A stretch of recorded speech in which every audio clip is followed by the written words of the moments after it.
This is Julianne Condia, host of Rewritten. Thank you so much for listening to the following broadcast on Public House Media. This is Ryan Pierce, host of Completely Serious here on Public House Media. Thanks for listening to the following broadcast on Public House Media. Once you're done with this episode, I hope you'll come check out my show, Completely Serious, where we talk about sports and have fun with great guests. Don't forget to subscribe on iTunes so you'll never miss an episode of Completely Serious. Thanks again for checking out the following broadcast on Public House Media.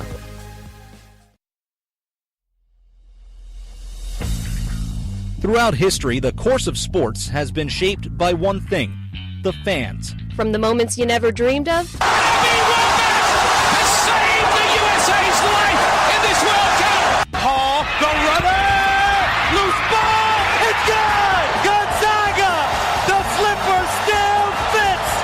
To the moments that still give you nightmares. Behind the bag! It gets through Buckner! Here comes Knight and the Mets win it! He's in! Patriots win the Super Bowl! Brady has his fifth! Through the good and the bad, fans have helped change the games we watch and the players we love. They may not be the most logical people. You are a factory of sadness! I'll see you Sunday. But they know their teams better than anybody. They'll blow in the ninth! You may not always see them, but you know where to find them. After all, there's nothing quite like the view from the cheap seats. Broadcasting as part of the Public House Media Network. Grab a chair and enjoy all there is in The cheap seats. Welcome back, everybody, once again inside the cheap seats on this Monday, July 9th, 2018. We are Christian Heimall, John Lauder, as we will be every Monday here. Well, we'll be John and Christian every day, I guess. But, you know. Really, just you're Christian, I'm John. That's true. We can't be two people at the same time. We could try. It'd be weird. It would. I feel like they made a bad movie about it and then got ripped apart by South Park with that concept. Yeah, that's true. But yes, so we are presented by Squadcast.fm, by the way, our lovely, wonderful broadcast partners, which we're happy to be with here. And, of course, you can find us on the Public House Media Network. So a lot of stuff to get to. But first and foremost, John, I think the most important question in the world was this past weekend, 4th of July weekend, or was it the weekend prior? I think it was the weekend prior. Okay, well, I celebrated this past weekend, but that's, neither here nor there. So, just one of those things. It was weird because it was in the middle of the week. Well, you know what? Bottom line is, I don't know how we can do it. We're America, so we should figure it out. July 4th should always be on a Monday. You know what? I'll agree with that. And Super Bowl Monday should always be a day off. So correct. All right, correct. That's fair. Speaking of the NFL, we've got some news to get to. We're going to get to a lot of stuff today. World Cup semifinals are here. John is losing his mind. He's so excited. Oh, God. The NBA is still intriguing. I'm going to pose the question to John later, but are the Orlando Magic good? Question mark. Nope. Nope. And then we'll get to all the other stuff in the world world of sports as well. Of course, Major League Baseball, the All-Star break is getting closer and closer here in a little bit. But first, we'll begin. There's an interesting story, and it's kind of fallen under the radar, I guess, a little bit, John. It hasn't been discussed ad nauseum, or maybe it's because I won't watch NFL Live in the middle of July. I don't know. But there are 7 first-year NFL officials coming up in 2018. So 7 guys who are going to have the job as an NFL referee for the first time ever coming up this season. And this is after a string of 4 very long tenured referees retiring from the NFL after this past season. Yeah, and this has not been a big deal because this was the first time I'd even heard about it was when you brought it up. So 7 out of 121, which it doesn't sound like a lot, but clearly it is because everyone's making a big deal out of it now. Interesting, too, that Ed Hockley's son, Sean, and then another guy, Stan Kemp, his son, Alex, following in their father's footsteps. And Sean and Alex are 2 of the 4 officials that have been promoted to a referee. But, so the 7 new officials, Field Judge Land Clark and Matt Edwards, Side Judge Chad Hill, Field Judge Anthony Jeffries, Back Judge Tony Jocelyn, line judge Mark Stewart, and field judge Don Willard. And, of course, they're all coming from college football, right? Pac-12, Big Ten, SEC, etc. Look, NFL referees have been under the microscope for a while. Don't even get me started as a Packers fan with the was it a pick, was it a catch? I mean, the replacement referees, that was an utter abject disaster. At some point, they're going to make a 30 for 30 on that, and it's going to be amazing. But look, bottom line is, if you are a sport or an individual referee, you don't want anybody knowing who you are or hearing about you, because that means something bad happens. So for these 7, they better hope that nobody knows their names other than the articles that have come out now during the season. Because if we do know your names, you screwed up. Bottom line. Yeah, this is just going to be interesting to me because I always wonder this. The college football is so distinctly different from the NFL in terms of some of the rules, like targeting and everything like that. My biggest question just becomes, how do they adjust to the pace of play? How do they adjust to the new rules and stuff like that? I'm sure you're going to have some growing pains. The fortunate part is they're not like full head officials. They're not head referees. Right. They're just, they're going to be new officials in the NFL. So good for them. Congrats on getting promoted. Congrats on going to the NFL instead of college. It's just interesting to see. I think this is like the first time, at least in my lifetime, John, that I can remember in our lifetime, where it's actually been publicized, the retirements of these referees and then the hiring of new ones. So just kind of interesting to look at that. Yeah, no, I mean, I've never heard any real, publication? Publication? Anyway, publication, whatever. Yeah, they never make this public. Right. I'm kind of almost surprised they did. Might backfire on them. We'll see. Same. We'll see. So one thing that might backfire on a lot of people, I don't know, John, if you, I know you're not a huge UFC guy or a UFC guy in general, but something very interesting happened Saturday night at UFC 226. I was really excited about it for it to happen, and then Max Holloway, who was in the co-main event, he had to pull out again because of concussion symptoms. So third time in the last, I believe, year that he's actually had to pull out of a fight, and he's one of the better fighters. So I was kind of annoyed by that. I didn't think the main event was going to be that fun, so I didn't actually watch. But then the main event was amazing. I did see the fight after the fact on Sunday morning, and Daniel Cormier regains his UFC heavyweight championship and defeating Stipe Miocic, which I did not think was going to happen. Did it beautifully in the first round, too. And then things went sideways. I don't know if you've seen the video, but Daniel Cormier, in a post-fight interview with Joe Rogan, grabs the mic from Joe, calls out Brock Lesnar, who's sitting in the second row. Brock Lesnar, the former UFC heavyweight champ, calls him out. Brock comes into the octagon, and this shoving match ensues where the two guys eventually be separated by Dana White, and a fight is announced between the two of them. It went full-on WWE. I mean, is that really what the UFC wants? Do they really want to fans be no. I mean, listen, I will say this. I was very skeptical and annoyed years ago when Brock Lesnar came into the UFC. And then he proved himself as a fighter, and I was actually kind of impressed and excited. So I'm excited to see this fight, but I'm not excited at the way that it's been, the way that it was done. It was done very WWE style, very amateurish, but unfortunately, this is the way the UFC is going under Dana White now. I mean, now with Zuffa as the parent company, as it has been for a few years, this has been the biggest problem with the UFC, is they make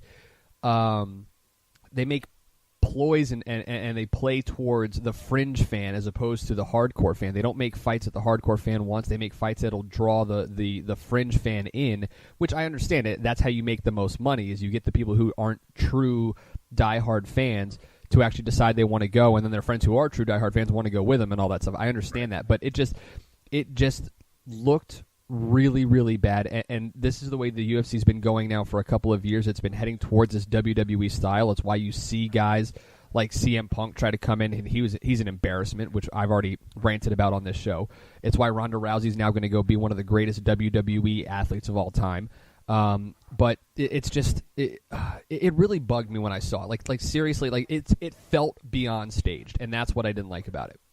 Yeah, and to me, I thought that's what the UFC was trying to be different. I mean, the UFC is real. There's real results. I mean, right. Wrestling is completely made up. So I'm not sure why the UFC would want to. I mean, look, wrestling is very popular. They've got a good business model. Oh, yeah. So I understand why, they'd want to be making money like wrestling does. But I would think you'd want to try to separate yourself because, you have real results, real fights, and it's, just a lot more legitimate in terms of what actually happens in the octagon. So I'm kind of surprised that they're going this way, but I'm not sure how you feel about Dana White. I've always found him to be incredibly annoying and pompous. I'm over him. I'm over him. The fact that Conor McGregor is actually still allowed to be part of the UFC is actually in negotiations for another. Like, that felt staged, number one. Yes. That whole thing in Brooklyn. But then as soon as Joe Rogan hands over the mic to Daniel Cormier, which, by the way, John, you and I know this as guys who have done sideline reports and interviews with athletes and coaches, you never let go of the microphone. Rule number one, never let go. And Joe Rogan is very respectable in the organization as a UFC media guy. As soon as he let go, I'm like, oh, God, what's going to happen here?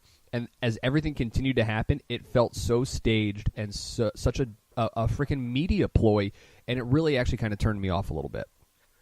Yeah, for sure. Inside the Cheap Seats here, presented by Squadcast.fm. John Lauder, Christian Heimall with you on Monday morning, July 7th.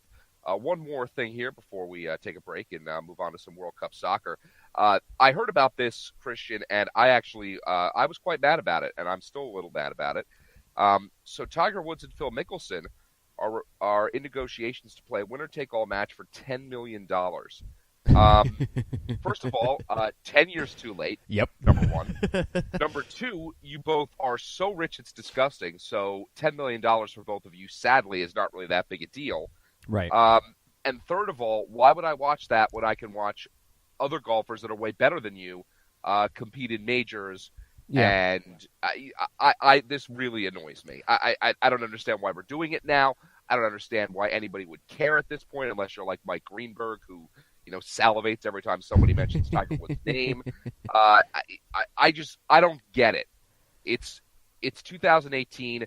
Neither of these guys are great golfers at this point. Yes, they are certainly still in the public eye for golf, but Phil's still there. He's not. I mean, Tiger's not there, but Phil is at least still competitive.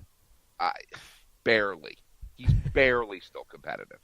I mean, listen. I mean, I had two different reactions to this. It's stupid. I had two different reactions to this. The first one was, oh my God, this is going to be awesome. I actually was really excited about it. I kid you not. I was really, really excited.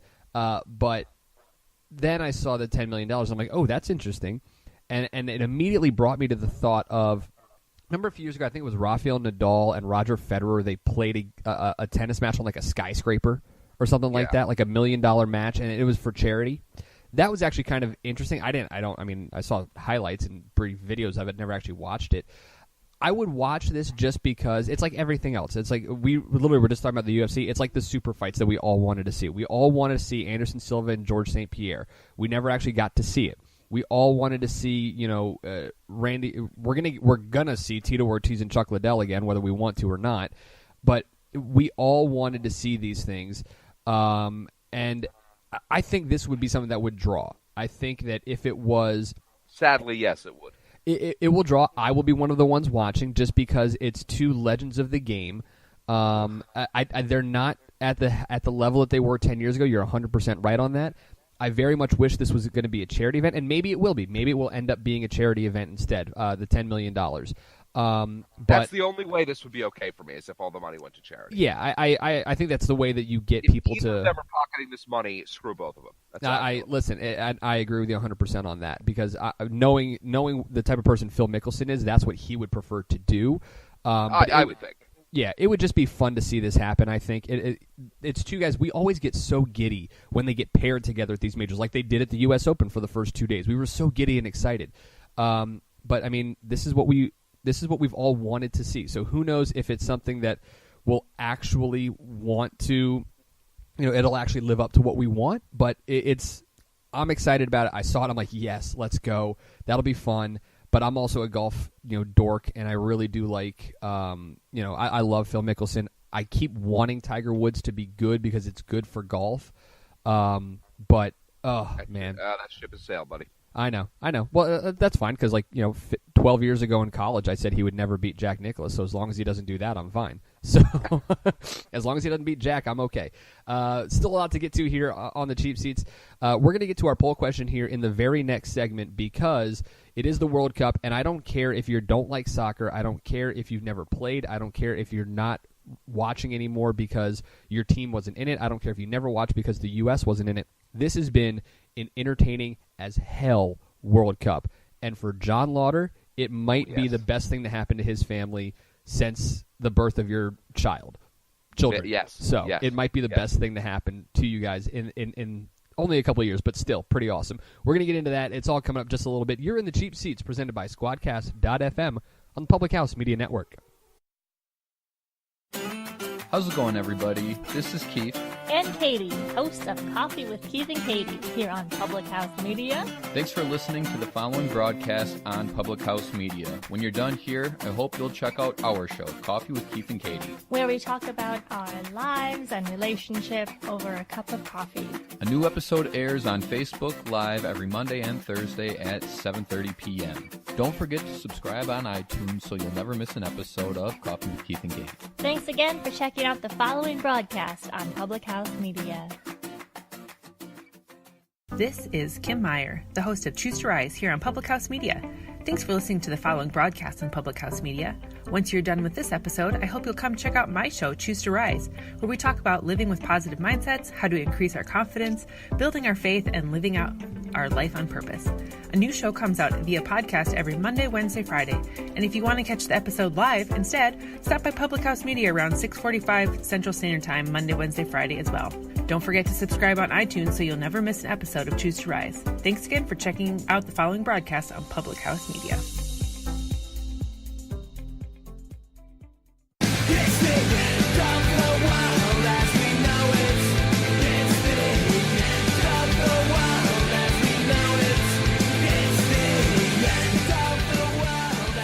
Back inside the Cheap Seats here on the Public House Media Network. It's the end of the world as we know it. It would be if England did somehow win the World Cup again. John Lauder, Christian Heimall with you, presented by Squadcast.fm. Make sure that you are listening on iTunes, on Google Podcasts, that you're rating, you're reviewing, you're digesting, you're chewing, swallowing, not choking. Breathing.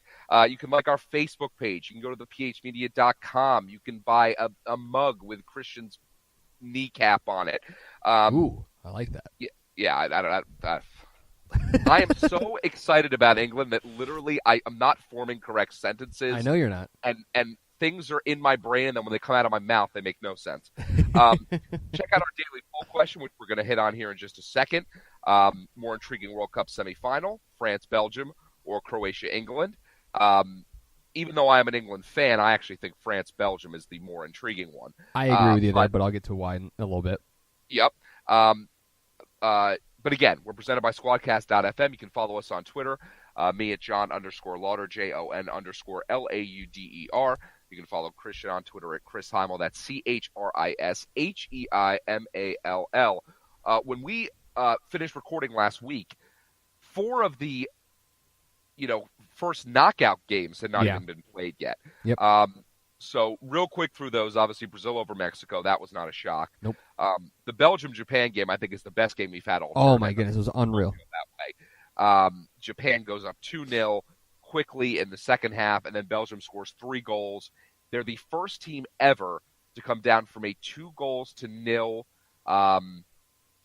disadvantage in a World Cup knockout stage in regulation, not needing any extra time. And that third goal was unbelievable. Oh, and at that last possible moment, which was what was insane. Like that's Adam Vinatieri in the Super Bowl. Like that's what that was. 4th minute of stoppage time, and there were 4 minutes of stoppage time. So that was incredible. Then somehow England wins a penalty shootout in the World Cup. Oh my God. I was watching. How's your father doing right now? So my father and I were watching the game at his house. I mean, I'm lucky enough to live very close to both my parents and my in-laws. So I'm with my wife's not there. She's at home doing stuff for grad school. So it's me, my kids, my mom, and my dad. And my son is sleeping. And for anybody that's had a child, you know how precious sleep is. And you do nothing to disrupt that ever. So he's asleep, so I can't scream. I'm not allowed to yell. So when Dyer hits the last shot in the shootout, I start jumping up and down, as does my father. And because I can't scream, My parents live in an apartment complex, so they've got their apartment. There's a bunch of other apartments. I run out of their apartment, and I'm running up and down the hallway, just doing laps because I can't scream. Okay, so I'm just doing laps, and I get back, and I'm so out of breath that I almost just pass out. And my daughter sort of gave me that look of, why are you my father? That was was that her first "Dad, you're embarrassing me" moment? Yes. Oh yes, my God, that's amazing. She was mortified. That's awesome. So that was an incredible experience. I still can't believe they were able to do it on penalties, especially with Colombia scoring in the 90th minute. Yep. I thought that was it. But incredible there. Then the quarterfinals, really, really good matches as well. France over Uruguay, not a shock. I think France is the best team left. Belgium over Brazil, didn't necessarily expect that, but Belgium's played really well. And then England made it a lot easier against Sweden, which was nice. Yeah. 2-0, could have easily scored 5 or 6 goals. And then the best game of the quarterfinals was Russia-Croatia. I mean, that game was incredible. A lot of fun. Great atmosphere. Both teams scoring in extra time. Russia scoring with just a couple of minutes left. So you think, oh, my God, maybe they can do it. And then they just completely poop the bed on penalties.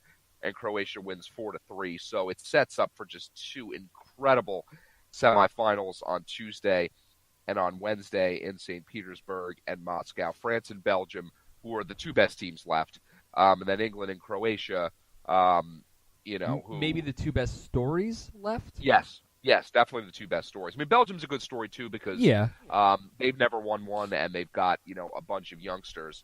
But yeah, I would say at this point, England and Croatia are the 2 best stories left for sure. Well, it's just impressive because Croatia still has yet to actually been.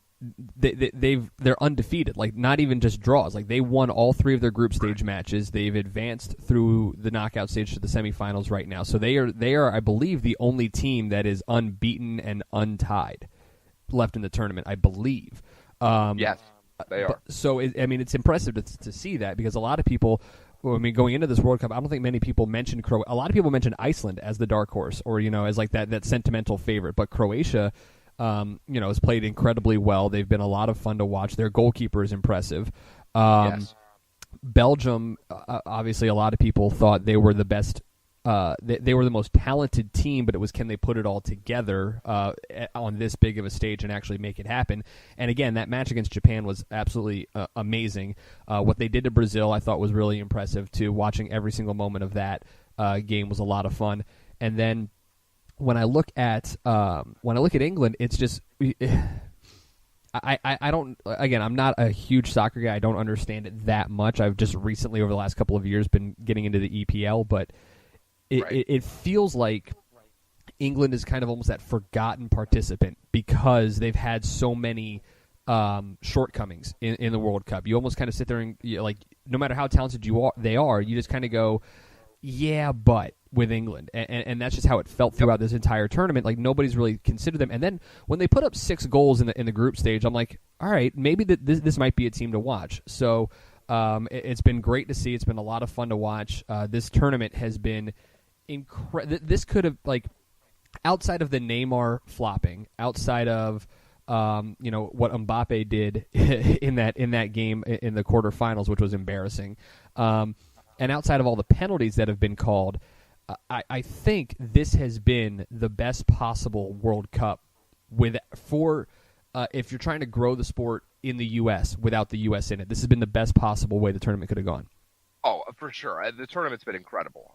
There's no excuse to not this if you like soccer in any way. I mean, if you just don't like soccer, fine. Right. But any soccer fan would love this right now. And it's just been, incredible. And if Belgium and England can win, it would be the first time since 1962 that 2 teams from the same group played in the final. That was Brazil and Czechoslovakia back in 1962. So, and those teams had already advanced, so they didn't even have to win like that, correct. Right? Because they just went to a 0-0 draw. Is that what it was in the group stage? That, yeah. So that'd be fun. Yeah, for sure. Well, no, it was a 1-1 draw. 1-1. Sorry, yeah. England. Yeah. Or did Belgium win 1-0? Now I have no idea. Belgium won 1-0. I'm an idiot. Oh, okay. Belgium won all 3 of their games. But both teams played all their bench. I mean, there was because both teams were through, so it really didn't matter. Right. So it would be completely different. Look, obviously I'm nervous now because everybody's on the England bandwagon. It's coming home, Croatia, John. It's coming home. And Croatia's a very good team. So anyone thinking that England's just going to walk right through them, that's garbage. And look, whoever wins Croatia and England's going to be the underdog. France has looked like the best team all tournament. Belgium's probably number 2. So, France and Belgium are both stacked from top to bottom. They've got a ton of great young stars. I mean, this Mbappe kid is, he's going to be a star for many years. Antoine Griezmann's been brilliant for France. For Belgium, Lukaku has played so well. Courtois in goal has been really nuts. good. De Bruyne. I mean, there's just so much talent on both of those two teams. And for Croatia and England, it's more of a workmanlike effort. Really good from set pieces. Good at controlling the ball. And for Croatia and England, their skills don't match up that well with France and Belgium. Because France and Belgium, all 4 of these teams, European teams, like to control the ball. Yep. So England and Croatia are going to be matching up with a team in France or Belgium that also likes to control the ball as well. But it's been an incredible World Cup. The fact that England even has gotten this far, nobody saw this coming. England didn't see this coming. But it's a different team, young, all those older sort of stodgy, players. Finally got them all out of there. The John Terrys and just guys that were too old, just sort of that older guard of England soccer. And it's nice to have these youngsters in here playing so well. And look, you just hope for another couple of wins, and it would be the first time since 1966. But I refuse to get too far ahead of myself. Because every single round I've been like, they're going to lose. Oh, they won. That's great. Yeah. But then once they beat Colombia, things you kind of start to believe a little bit. Yeah, because for England to win on penalties, I mean, you got a better shot of being hit by lightning twice in the same day. You got a better shot of the Capitals beating the Penguins in the playoffs, basically, which they almost never do, except for that one time. Except for that one time, and then they won the Stanley Cup. Yeah. So there you go. So maybe which, England by the way, wasn't even Capitals of soccer. They might be. And by the way, that Penguins series wasn't even the conference finals. It wasn't even like the semifinals of the whole tournament. With like this, like this was like when they beat Colombia. It wasn't to advance to the finals or to win the championship. It was prior to that. Stop it! This is too many parallels. I don't even like hockey. Well, John, I'm gonna make you feel a little bit better here because you said everybody's on the bandwagon. I am not. I am not on the England bandwagon. I'm not jumping in. I'm not jumping in. I'm not believing into the hype. I saw a hilarious tweet from Mina Kimes of ESPN the other day, which I don't know why, but like it's just funny and it makes me like I'm not jumping on the bandwagon, not because of this tweet, but because it was just really, really funny where she said, every time someone says it's coming home, I just imagine England's dad leaving for cigarettes 50 years ago, which was just really funny to me. So I thought that was kind of funny. But the reason I'm not jumping on the England bandwagon is because I don't want to say I've been on the bandwagon a lot, but I feel as though France-Belgium is the World Cup final. Because they are the 2 most talented teams. They were the 2 most talented teams at the beginning. They're the 2 most talented teams still left. I believe, as you mentioned, the winner of this match will be the favorite heading into the final, no matter who it is. And honestly, I'm picking Belgium. Like I really like watching, and their match against Brazil was just incredible to watch. I mean, from the way they were able to counterattack to their goalkeeping to their ability to basically make Neymar useless. Was incredible. So I'm on the Belgium bandwagon, and I'm picking, as we said, it's the 2 best teams in one semifinal and the 2 best stories in the other. So from an intriguing standpoint, you could go either way, but because I really do believe France-Belgium is the actual World Cup final, I'm picking that one as the most intriguing semifinal to watch. That's fair. So am I. I can't argue with you. I think that's going to be the better one as well. I refuse to make picks here. I am not picking. I just can't do it. But I'm going to make you do it. So who are your semifinals, and then who do you think is going to win the whole thing? Because by the time we're on air next week, it's over. Yeah, it's over. So I really don't want to do this because I like your dad, I mean, no, it's fine. I really don't want to do this, but I don't want you jinxing me anyway. You do what you got to do. All right. I got Belgium over England in the final. England's going to get there, and then I think Belgium. Honestly, I think it's 3-1 Belgium in the final. Ooh. Ouch. I love De Bruyne. I love this dude. Belgium's He's a great so team. good. You can't go wrong with Belgium. You can't. I think my favorite part is like in soccer, like the guy who wears number 10, like that's the best player on the team. But all due respect to Hazard, he's like the third best guy on their team. At least he's like he might be their fourth best player if you include Courtois. But like Lukaku, De Bruyne. He's ridiculous. Yeah. All right, so we're going to take a break here. When we come back, we got plenty more to go. We got a half-hour show left. We'll talk some MLB baseball talk. Ton of teams want Manny Machado. Huge shock. NBA headlines we'll get to. Melo, the Magic, this crazy story with Tyler Honeycutt. We got Mojo Monday. So much to do coming up here inside the Cheap Seats, presented by Squadcast.fm. Tiana Vanderhei here, host of the Refined Redhead podcast on Public House Media. Thanks for listening to the following broadcast. Once you're done with this episode, you should definitely come check out my show, the Refined Redhead podcast, where we talk to real people about relevant information in hopes of inspiring you to chase after whatever dreams you've set out to accomplish, persevering through whatever obstacles are in your way. A new show comes out bi-weekly every Tuesday, so don't forget to subscribe on iTunes so you never miss an episode of the Refined Redhead podcast. Thanks again for checking out the following broadcast on Public House Media. Hi, this is Baxter Colburn, host of the Verse of the Day podcast here on Public House Media. Once you're done with this episode, I hope you'll come check out my show, Verse of the Day, where we take a look at real-world experiences and applications to one Bible verse every Monday through Friday as we get an idea of what it looks like to be a little bit better of a Christian and how we can make this world a better place, one verse at a time. I hope you'll join me every single Monday through Friday right here on Public House Media. And I hope you'll subscribe by going to Apple Podcasts or wherever you find good podcasts as well. Once again, thanks for tuning in to the following broadcast here on Public House Media.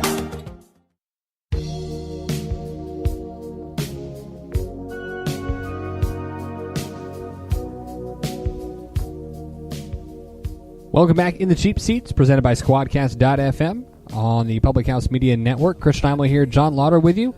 Little foreigner here on this Monday, July 9th. And people who, if you want to know what love is, it's having 7 Major League Baseball teams want your services. That's true love, true. John. Yeah, that's true. And Manny Machado feeling the love big time. 7 teams reportedly want the Orioles infielder for services, and why wouldn't you? I mean, listen, he's an incredibly talented young player, one of probably the best 26 and under players in the league right now, and on a team that is absolutely terrible. Going to enter free agency this offseason, and if the Orioles are smart at all, which history has proven they're not, they will trade Manny Machado before the trade deadline. No, they're going to trade him. The only question is, if I'm another team, I'd be very hesitant to pony up the prospects it's going to take for a guy that you may not be able to re-sign.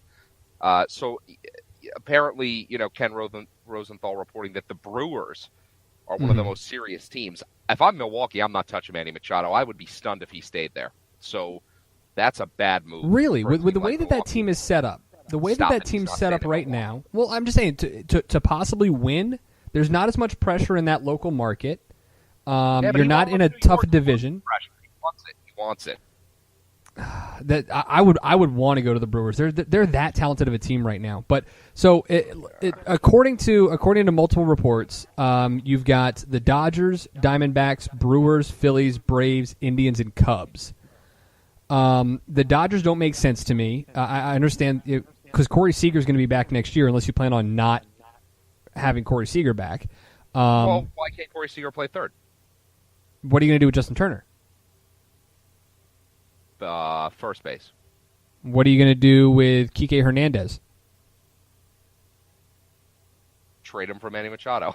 That's the thing. I don't know. They have. I mean, you got to give somebody up there, and the National League would just get a freaking DH. Wouldn't have to worry about this garbage. That's a good point. The Diamondbacks are interesting because they don't have that great of a shortstop, but they have pieces, and they were very competitive a year ago, and I think are surprising some people with how poorly they've been this year.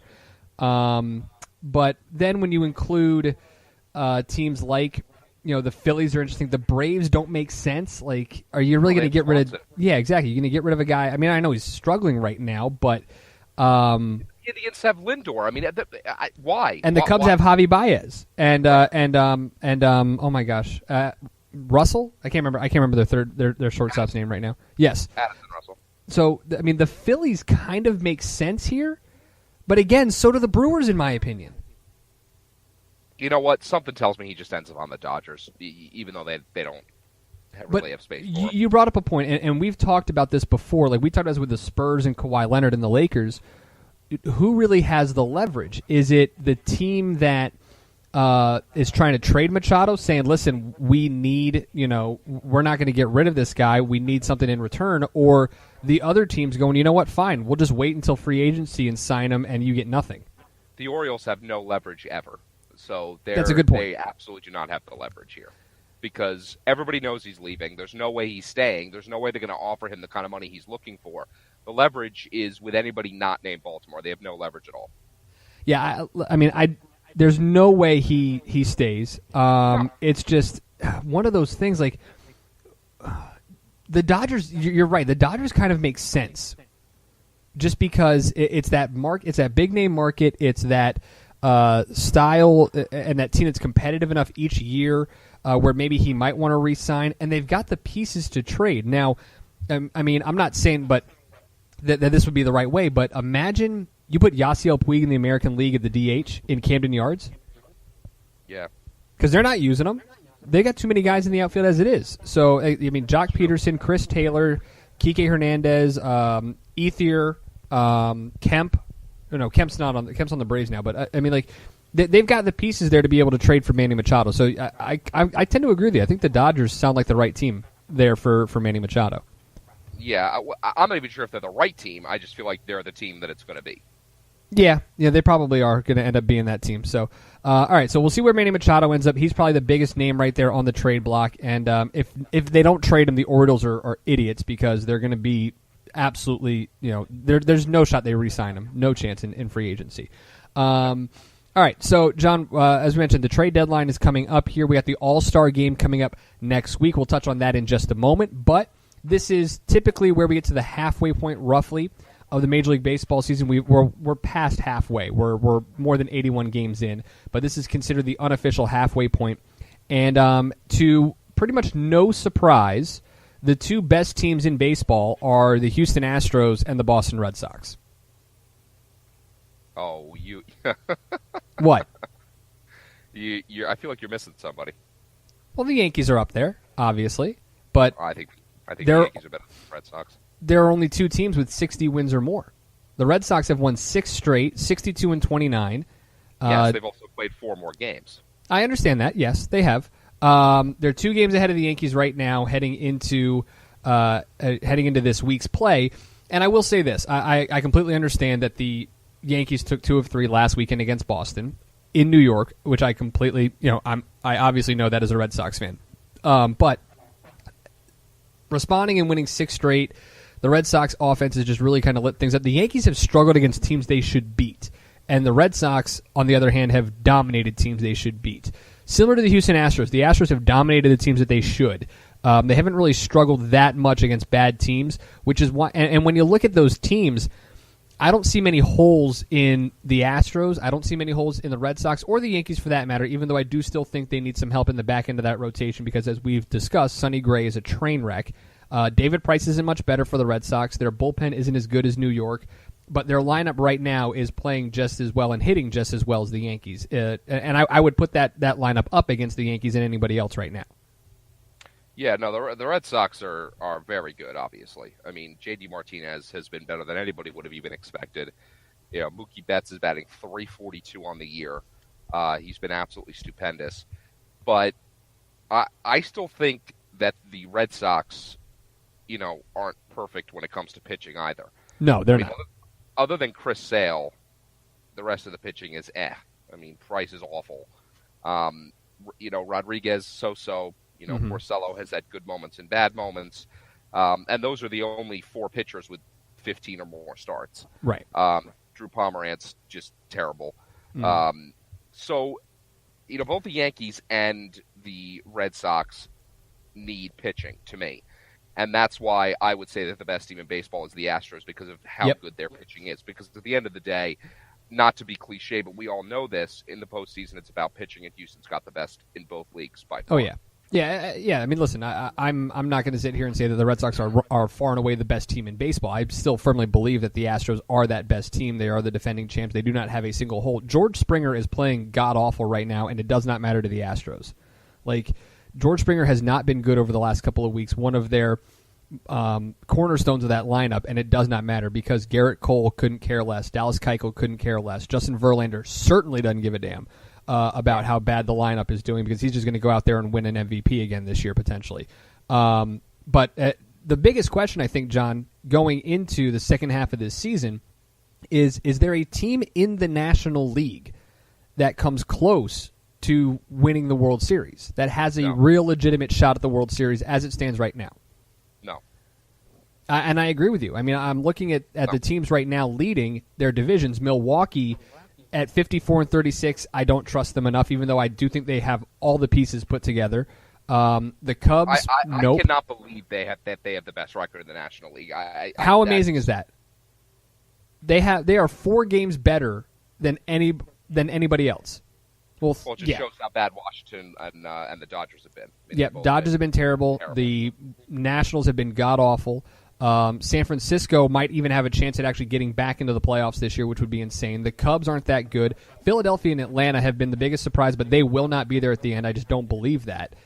So it almost feels like, much like we talk about in the NBA, whoever comes out of the West wins. It feels like whoever comes out of the American League wins the World Series this year. Yeah, I think that's pretty clear at this point. So we'll see if any of that changes here. You're in the Cheap Seats broadcasting as part of the Public House Media Network. We are presented by Squadcast.fm. Big thanks to them for being our newest broadcast partner, helping us get on the air to you each and every single week. Don't forget to subscribe, rate, review, Google Podcasts, Apple Play, Spreaker.com, Stitcher.com, TuneIn Radio, as well as thephmedia.com. You can follow John and I on Twitter. You can follow John at John_Lauder, JON_LAUDER. Follow me at Chris Heimall, at CHRISHEIMALL. Don't forget to go and vote on our Facebook poll question, The Cheap Seats by Public House Media. More intriguing World Cup semifinal match tomorrow, correct, John? We got France-Belgium. Correct, and then Wednesday is Croatia-England. Croatia and England. So go vote on which one is the more intriguing one to you. All right, John, real quick before we go to break, because we'll come back with some NBA news as well as our Mojo Monday. I want to give this my bad mojo, but I just don't care enough to give it that distinction. I just want to rant about it for a little bit. Every single year, the MLB All-Star Game, to me, proves how much they do the All-Star Game wrong. And any All-Star Week for Major League Baseball is the worst of the 4 sports. And my biggest issue with it is that it is a fan vote. It is a popularity contest. It's prom king in Major League Baseball. No offense to guys like Jose Ramirez, Jose Abreu, Bryce Harper, Nick Marquez. Like, there are guys on this team that should not be all-stars. Bryce Harper, because he plays for the Nationals, because he's a very popular player, he's playing god-awful, should not be an all-star this year. The dude is batting, what is he, 218.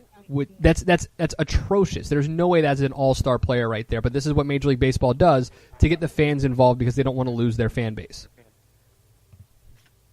Everything you just said is true. It'll never be worse than the Pro Bowl, ever. Fair enough. You know what? Fair enough, because nobody cares about the Pro Bowl. You know what? That's a good point. Nobody cares. The best thing that happens here is they do this. They allow the managers to at least get the reserves and the pitchers and all that kind of stuff. So they at least get somebody. I don't know if I like the fact that everybody has to have at least one representative. I don't know if I like that. Terrible. Yeah, I just like. I don't why care. Is Wilson Ramos? Terrible. And you have nobody deserving. Forget it. That's how I feel about it. Yeah, like Wilson Ramos is playing well enough to be the all-star catcher, batting .289, 12 home runs, 47 RBI for the Rays, but like, why? Like, why? Like, and listen, it's really simple to me. 25% of the All-Star League or All-Star Game nomination is fan vote. The rest of it is all judged by peers and by media members. Do that. Like, I can't stand that this is a popularity contest. I can't. No, I agree. So, but all right. We'll take a break here. We'll come back. We got the NBA Mojo Monday. One more segment to go. You are inside the cheap seats on Public House Media, brought to you by Squadcast.fm. Hi, this is Emily. This is Lindsay. And this is Elizabeth, co-hosts of Beauties and Headcanons here on Public House Media. Thanks for listening to the following broadcast on Public House Media. Once you are done with this episode, we hope you'll come check out our show, Beauties and Headcanons, where we talk nerdy to you about fandoms, fan fiction, and all pop culture for nerds that you can think of. A new show comes out every Friday. Don't forget to subscribe on iTunes so you never miss an episode of Beauties and Headcanons. Thanks again for checking out the following broadcast on Public House Media.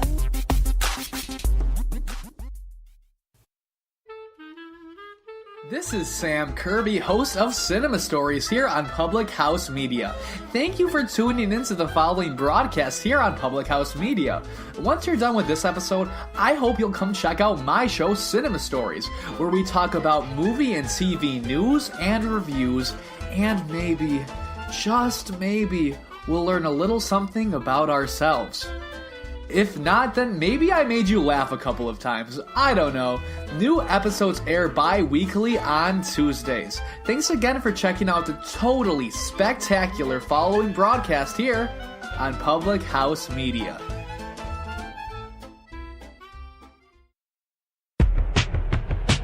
I got the magic in me.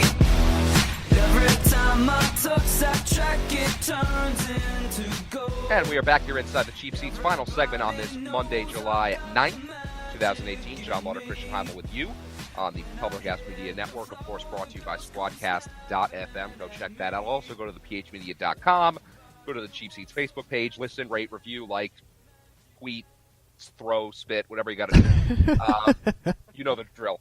So let's get to some NBA real quick here. We don't have a whole lot of time left in the program. The Orlando Magic making a lot of deals of late. Obviously, they re-signed Aaron Gordon. They got rid of Elfrid Payton. Now they've acquired Jerian Grant and Timofey Mozgov. It's just unbelievable that Timofey Mozgov has made as much money as he's made, that he's been on all the teams he's been on. None of it makes any sense. Bismack Biyombo goes back to the Charlotte Hornets, where he started his career in 2011 as the 7th overall pick. He has done nothing in the NBA. Chicago acquires a guy named Julian Stone. Okay. Nice. And yeah, so that's a pretty terrible deal for everybody. I'm not really sure if anybody wins that one. It's just let's throw some players' money around and try to feel better about ourselves. For the most part, yeah. So, but I mean, listen, what caught my eye is the Magic. It feels like they're doing more this offseason than they have over the last couple of years to try. They recognize, and this is what's interesting. I wasn't sure what the LeBron James effect was going to be when he left the Eastern Conference. But it feels like at least the Orlando Magic are recognizing outside of Philadelphia and Boston, it's kind of up for grabs. So what can we do to make ourselves competitive in the Eastern Conference? And I don't know if they've done enough. I don't know if they've done anything that makes them that, but I love Mo Bamba. I really do. Getting Jerian Grant and Timofey Mozgov, they don't really give up anything for them in this three-team deal. But to either Aaron of those guys Gordon, help them anyway. More than what they had. Much more than what they had. And in the Eastern Conference, it's just, oh my goodness. Like it's we joke about it. It's bad. Aaron Gordon certainly helps. I don't know. I don't know. A lot of guys were hurt. I'm really excited to see Jonathan Isaac play this year. There's just a number of young, talented teams that this Orlando squad might actually be doing something to make them, again, I don't want to say competitive, but relevant, at least in the Eastern Conference. Yeah, for sure. Looking at some of the other deals that have happened, Brook Lopez goes to Milwaukee for $3.4 million. I think that's a good deal for the Bucks. Get him for cheap. He can do some nice things offensively. Zaza Pachulia moving on to Detroit. Yeah, Kyle Anderson, Christian, getting a $37 million offer sheet from the Grizzlies, which of course he accepted because he's not an idiot. Yeah. And if I was 6'1" and could shoot, I'd be so happy with life. I mean, it's crazy to me that he got that much money, but of course the Spurs let him go. And Tony Parker's not on the Spurs anymore. I wish he would have just retired, but now he's on Charlotte. The Spurs are just going to be a mess next year. It's going to be a really, really, really bad. Like, so this thing with Tony Parker, like, This is like when Jerry Rice went to play for the Seahawks. Yeah. When Joe Namath played for the Chiefs. It's just very, very strange, very weird. I don't like it. I really do wish he would have retired, but it kind of happens. Devin Booker with the Suns, 5-year, $158 million max deal. Good for him. Phoenix. Love what Phoenix is doing. Forget Orlando. Not what Phoenix is doing. Yeah, but they're at what best? Fifth best team at best. What? They got plenty of time. Yeah, fair enough. They got some time, and they got young players there. 4 years to develop all these young guys, they'll be good to go. Exactly. So, and then the one that's really interesting here, that Oklahoma City and Carmelo Anthony are going to go to a buyout. What does this mean for Melo? Does he go play in Houston? Does he go join LeBron in L.A.? There's a lot there to be decided. I've heard rumors that it's Miami, but this is kind of what we expected to have happen. At least what Brandon Robinson, Scoop B Radio, told us a couple of weeks ago, that Oklahoma City would end up buying out Carmelo and he would go play in Houston most likely. Now, take a stab at how large the Oklahoma City Thunder's payroll, when you include the luxury tax bill, is. How high do you think? Like 180, something like that. Try $310 million. Okay, never mind. Wow. Yeah, that's the highest by far ever in the history of the NBA. If they get rid of Carmelo, they could get over $100 million in savings. That's huge. And they can use his stretch provision, correct? Yes. So you can't get a coupon that good. No, you can't. Now, there's some rumors going around. They might even be able to trade him to a team that can absorb the salary, and then they'd have to give up some number one picks like Chicago or somebody like that. I mean, look, if I'm a team that has the cap space, like Brooklyn or somebody, Brooklyn's done a really good job with this. They absorb these contracts for a year or two. They get they get first round picks from some of these desperate teams. That would be interesting as well. But yeah, they're going to stretch it out. They got to get rid of him. He has no value to them at all at this point. He really has no value to anybody.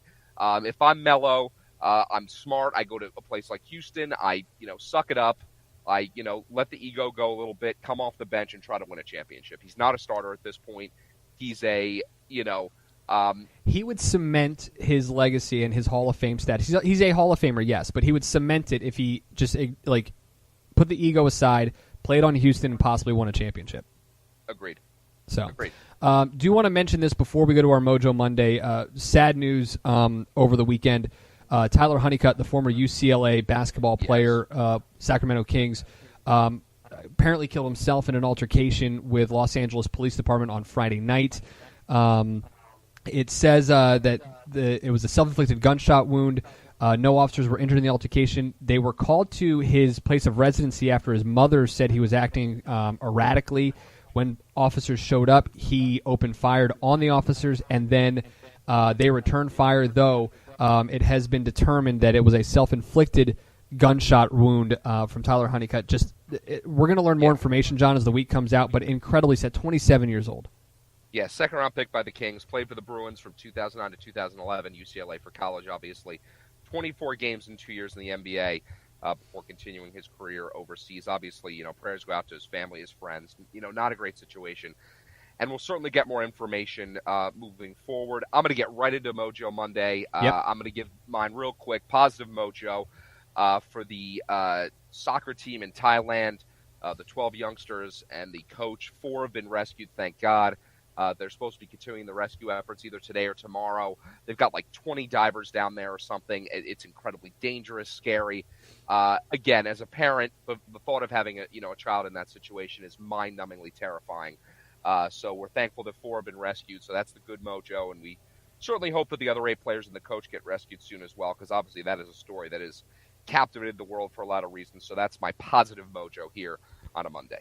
All right, good, because I'm going to go negative here, and I completely agree. I mean, it's great that we've got that happening, and I've been following it for a while now, so I'm glad to see some people finally coming up. But, John, I don't know if you saw this on Sunday afternoon. There was an altercation on Sunday afternoon in an AAU basketball game.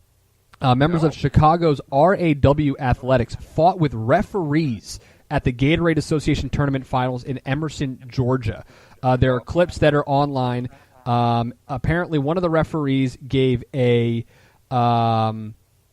one of the referees gave a technical to one of the players late in the game, tossed him out, and apparently continued to jar at the player. And then it's unclear as to what exactly escalated it completely, but all of a sudden there was a shoving match going on. The referee was on his back on the ground, kept continuously getting shoved. The referee jumped up and looked like he was going to start swinging at the players. The third referee jumps in to try to break it all up. A very bad situation for AAU basketball for all parties involved. Pretty embarrassing, and I don't understand. The referee does something at this point. Referee did something to cause the player to have that kind of reaction, and it's just embarrassing that this is what happens. Referee called a technical foul against one of the RAW Athletics players, who then bumped him with his shoulder before he knocked him to the ground. That started the altercation. The referee definitely did not attack the kids. That is according to Bobby Benjamin, who is the head coach of the opposing Houston Raptors in that AAU tournament. So, but the referee's got to say something to force a kid to do that, and that's just embarrassing on all fronts.